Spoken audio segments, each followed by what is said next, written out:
FTD Facts. 10 surprising facts about heaven in Islam. Oh, God. Oh, I'm tired today. But before we get started, or itch my nose. All right. Or scratch my nose? Scratch my nose, yeah. Scratch and itch. You don't itch a scratch. All right. Before we get started, there's a thanks button on the channel. You can donate. You don't have to. If you do, you can request videos. You can still request without donating, but you can request videos. Your name will be sponsored by on the video. My nose is itching. Subscribe if you'd like, and then bare minimum. See this? That's all it takes. Just thumbs up, please. Let's get into the video. The goal for most religions is to attain some sort of higher experience or reward of life. And in Islam, the ultimate reward is Jannah or heaven. Here are 10 surprising facts about heaven in Islam. Hey guys, what's happening? This is Leroy Kenton. And before I get started into this episode, if you want to go to heaven, I know whatever heaven is for you, leave a like on this episode. And also, if this is your first time here at FTD Facts, hit that subscribe button and ring that bell to be notified of our daily episodes like this.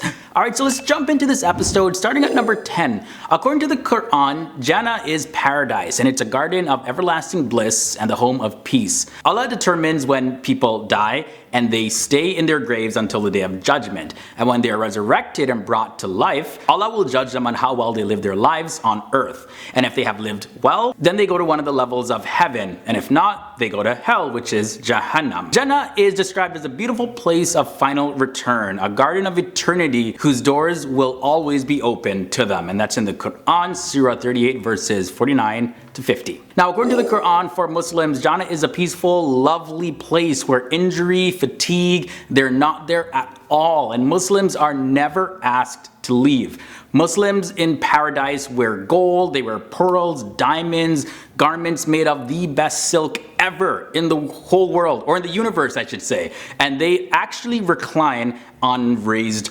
thrones. So that's some serious next level luxury. Now, there's also no quarreling, fighting, or getting drunk to the point where you pass out in Jannah. Also on top of that, there's actually these 4 rivers named Sayhan, Jaihan, Furat, and Nil. As well as there's large mountains made of musk and valleys made of pearls and rubies. Up next at number 7, let's look at the 8 gates of Jannah. To enter one of the 8 doors of Jannah in Islam, Muslims are actually required to perform righteous deeds. They're also required to be truthful, search for knowledge, fear the most merciful, go to the mosque every single morning and afternoon, and be freed of all kind of arrogance as well as the spoils of war and debt. They're to repeat the call to prayer sincerely and from the heart. Also, they need to build mosques and be repentant and raise righteous children. Another interesting fact is that the gates are actually named. They're all unique in their own way. There's the Bab as-Salat, for those people who were really punctual and on time when it came to doing their prayers. Then there's a gate called Bab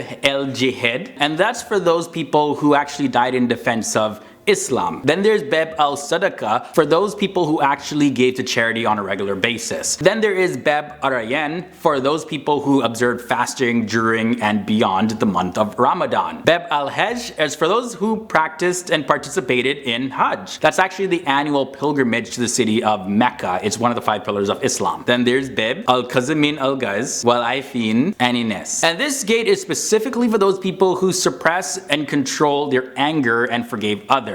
Then there's Bab el-Iman for those people who had sincere faith and trust in Allah, and they actually really strived to follow His commands. And then the final gate we have is Bab al-Zikr, and this gate is for those who actually showed zeal in remembering God. And one thing to note, guys, is that while the Quran does emphasize heaven's sensual pleasures, those are actually not all of the pleasures that are in heaven.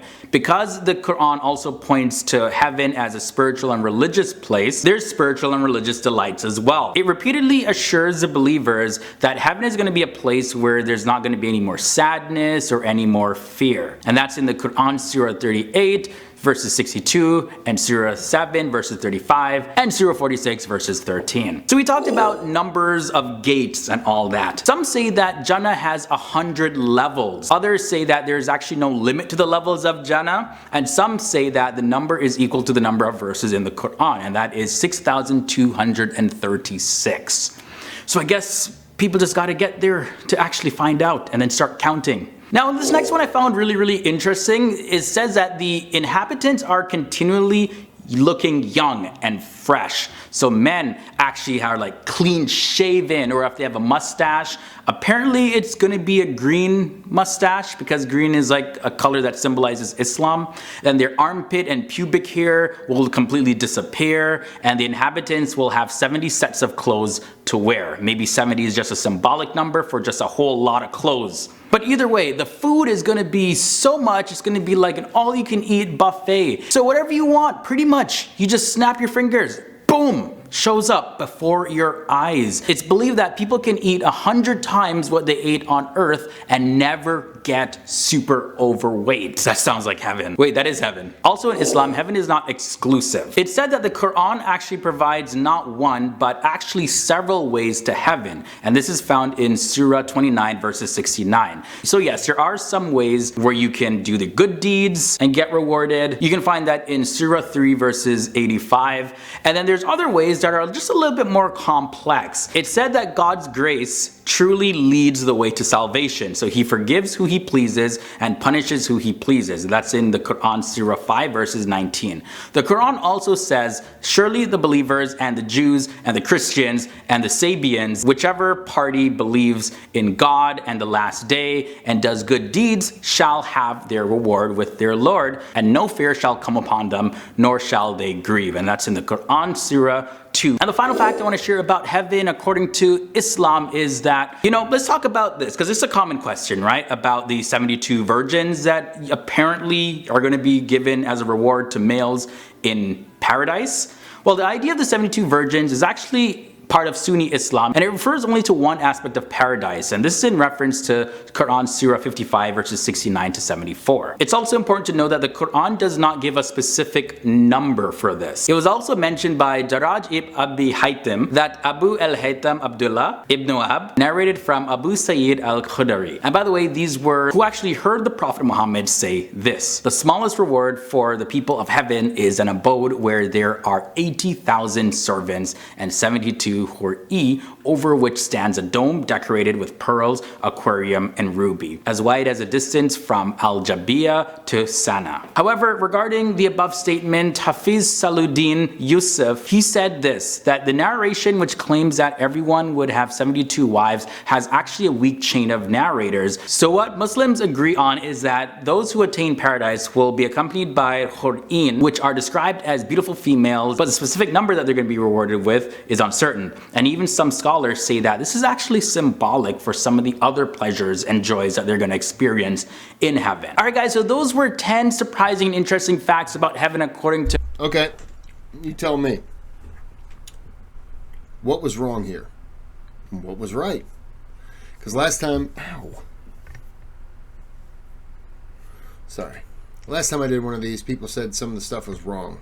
So I'm guessing every video is probably going to be a little inaccurate or whatever.